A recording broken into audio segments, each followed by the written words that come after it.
তো হামজা চৌধুরীকে আমরা এক্সেপশন হিসাবে দেখতে চাচ্ছি না, আমরা হামজা চৌধুরী দেখতে চাচ্ছি যে আগামীর একটা নর্ম, যে আগামীতে অনেক বাংলাদেশি প্লেয়ার বিদেশের ভালো ভালো লিগে খেলার চান্স পাবে। জি, থ্যাংক ইউ। সো আমাদের এই জায়গায় কিন্তু we have to focus on অতীতে কী হয়েছে, রাইট? অতীতে যেরকম আমাদের বিশেষ করে জামাল ভুঁইয়া এসেছিল ডেনমার্ক থেকে ফেরত, আমাদের তারেক কাজী এসেছিল ফিনল্যান্ড থেকে ফেরত। তো এরকম যখন অন্য অন্য দেশের এবং অন্য অন্য লিগের প্লেয়াররা এসেছিল, ধাপে ধাপে কিন্তু আমাদের পরিচিতি উঠেছে। তো এখন যেটা হচ্ছে যে ধাপে ধাপে সিন্স আমাদের কিছু লেস নোন লিগের প্লেয়াররা খেলেছিলেন, তাদেরকে দেখা দেখে কিন্তু এখন আমরা উপরে উঠতে উঠতে হামজা চৌধুরী পর্যন্ত পৌঁছে গেছি। তো আমরা মনে করি এটা আমাদের দেশের জন্য একটা গর্ব, আমাদের বিএফ জন্য একটা অর্জন, যে হামজা চৌধুরীর মতো একটা বড় টপ লিগের এবং টপ ক্লাবের প্লেয়ারকে আমরা বাংলাদেশে পেয়েছি। এখন বাংলাদেশের খেলার সাথে কেমন ইন্টারাকশনটা হবে, বাংলাদেশের প্লেয়িং স্টাইলের সাথে বর্তমান যেই ক্লাব লেস্টার সিটি, সেই প্লেয়িং একটু ডিফারেন্স থাকবে কিনা, বা সেই লেভেলে আমরা খেলাতে পারবো কিনা, খেলতে চাই কিনা, সেগুলো সব আমাদের অপেক্ষা করতে হবে। যে আমাদের ন্যাশনাল টিমস কমিটি যখন ফর্ম হবে তারা এই বিবেচনাগুলো করবে। অ্যান্ড ফাইনালি আমাদের ন্যাশনাল টিমস হেড কোচ যিনি নিয়োগ হবে আগামী সিজনের জন্য, তার উপরে সবচেয়ে বেশি সিদ্ধান্তটা পড়বে। দেখেন, ফেডারেশনের সাথে আমরা সবাই জানি যে হামজা চৌধুরীর সাথে অলমোস্ট 1.5 ইয়ার্স যোগাযোগ হচ্ছে, কথা হচ্ছে, বিভিন্ন ধাপে ধাপে আমাদের অনেক ক্লিয়ারেন্সেস রুলস অনুযায়ী নিতে হয়েছিল। তো ইতিমুহূর্তে আমার সাথে হামজা চৌধুরীর সাথে সরাসরি কোনো কথা হয় নাই, যোগাযোগ হয় নাই, বাট আমি মানে প্রিপারেশন নিচ্ছি যে আগামীতে ওর সাথে সরাসরি বসবো। বাট আমরা একটু গুছাই নিচ্ছি যে আমাদের আরও 2-1টা প্লেয়ার আমরা পাই কিনা যারা হয়তো আমাদের ন্যাশনাল টিমে খেলতে চায়, আর আমাদের স্কেডিউলটা কী হবে। তো সব তথ্য একসাথে করে আমি তার সাথে বসার জন্য অতি শিগগিরই একটা প্ল্যান নিচ্ছি। দেখেন, ফুটবলাররা আর ফুটবলাররা যারা প্রফেশনাল, তাদের এবিলিটি আছে টু অ্যাডাপ্ট। তারা যে কোনো কোচের খেলার সাথে অ্যাডাপ্ট করতে তাদের এবিলিটি থাকতে হয়। অনেক সময় মাঠে পরিবর্তন আসে, হার্ড পিচ থাকে, সফট পিচ থাকে, টার্ফ পিচ থাকে, ওয়েদারের একটা পরিবর্তন আসে। আমরা যেটা জানি যে এর আগে আমাদের প্লেয়াররা ভুটানেও খেলেছিল হাই এলিভেশনে।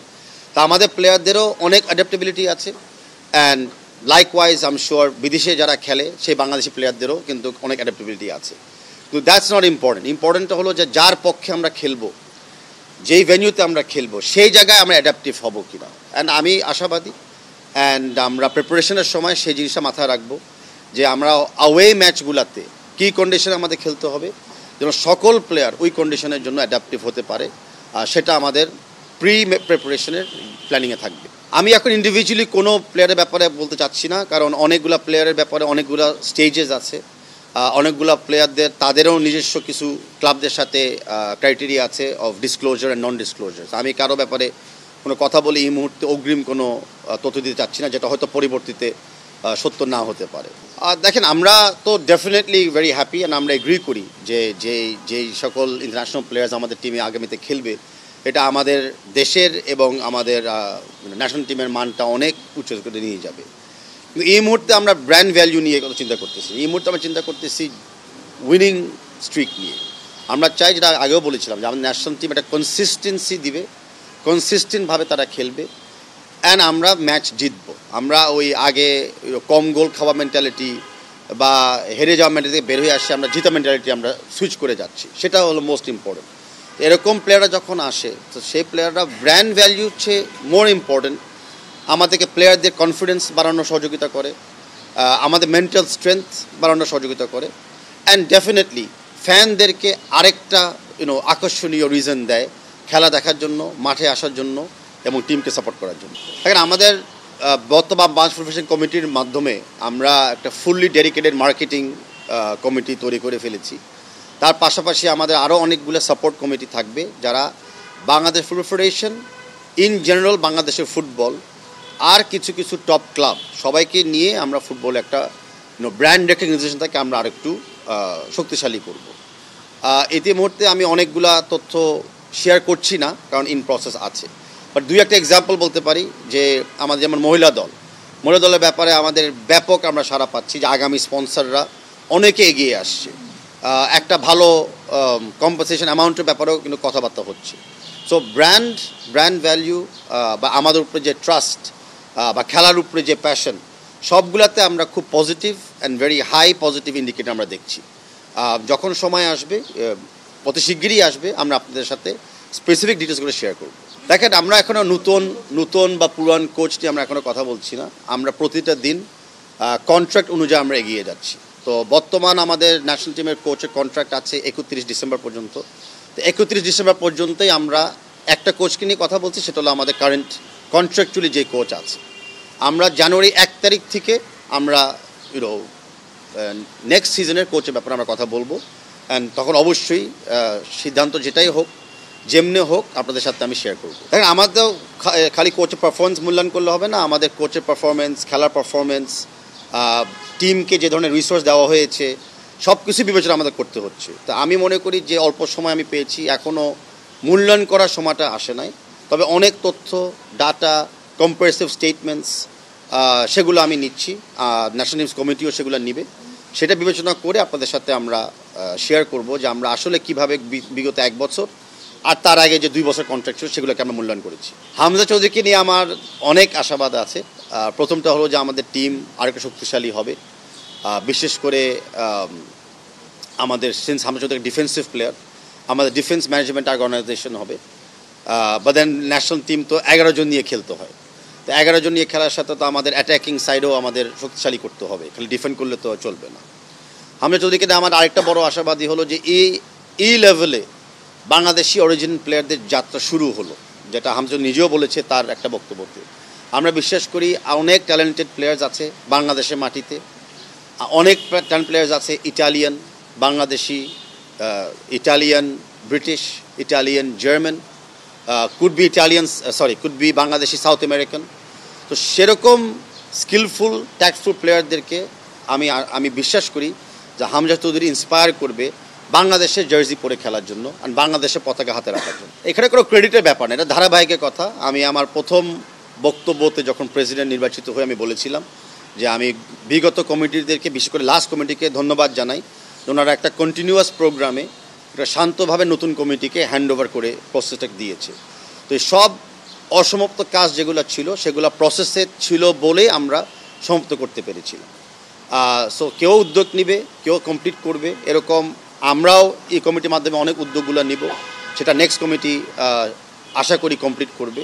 তো এটা ধারাবাহিকতা, আর আমি মনে করি এটা ফুটবলের জন্য অত্যন্ত একটা পজিটিভ সাইন যে আমরা এখানে কোনো আগের পরের কমিটিতে ভিতরে কোনো বিবাদ সৃষ্টি করি না, আমরা কোনো রাজনীতিক আচরণ বা এন্ট্রি আমরা এখানে আসতে দিই না, আমরা কোনো ব্যক্তিগত ইস্যুকে সামনে গড়তে দিই না।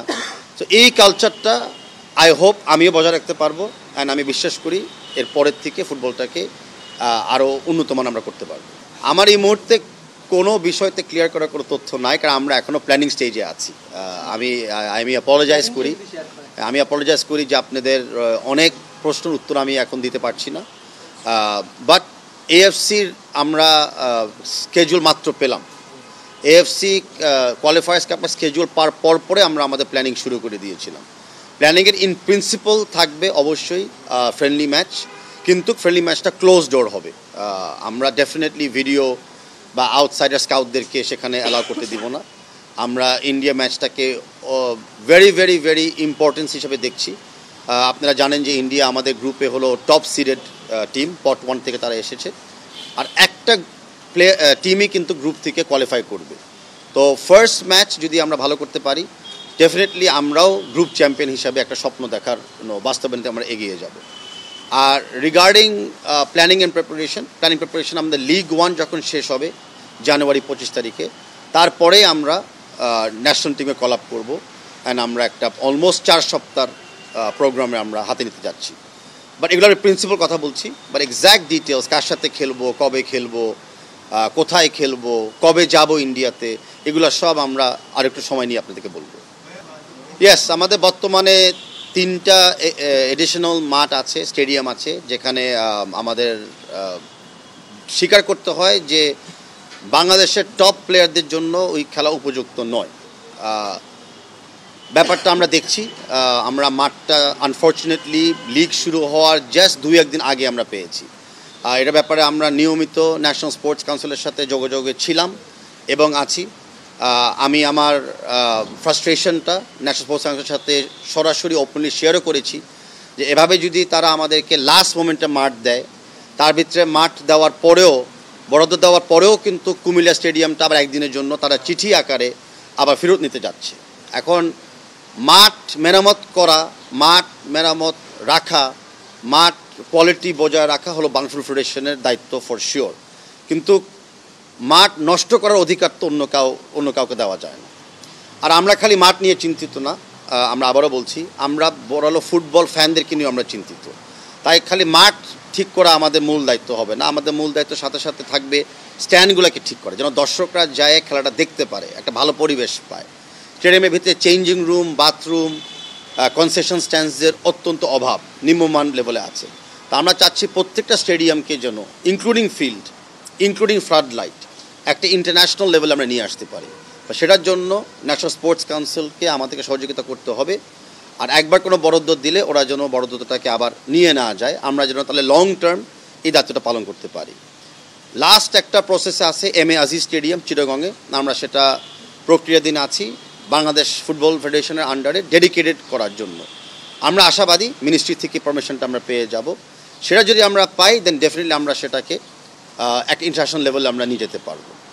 আরেকটা এক্সাম্পল আমি দিতে চাচ্ছি যে আমরা পক্ষে আছি যে বর্তমান আমাদের ঢাকায় ন্যাশনাল স্টেডিয়াম যেটা আছে সেটাও এখনও রেডি হয় নাই, সেই কারণে আমরা অনেক লিগ খেলা সেখানে খেলতে পারছি না। ফ্লাড লাইটটা আমি শুনেছি মার্চের আগে শুরু হবে না। তো এইসব ব্যাপারেও আমরা সরকারের আন্তরিকতার দিকে তাকিয়ে আছি। বাট বাংলাদেশ ফুটবল সাইড থেকে যতটুকু আমাদের করণীয় ছিল মাঠটাকে খেলাপুজি করার জন্য আমরা সেই পর্যন্ত আমরা নিয়ে এসেছি। কারণ আমি আমার টেকনিক্যাল এবং গ্রাউন্ডস টিমকে সেটার জন্য নিশ্চয় অভিনন্দন জানাই। আর প্লেয়ারদের প্রতি আমি আমার প্রাউডনেস এবং কৃতজ্ঞতা জানাই যে তারা এই কন্ডিশনেও তাও খেলতেছে, লিগটাকে চালায় রাখছে। অ্যান্ড যতটুকু দর্শক খেলা দেখছে মাঠের থেকে প্লাস অনলাইনের মাধ্যমে, তারাও একটু একটা বিনোদনের জায়গা পাচ্ছে।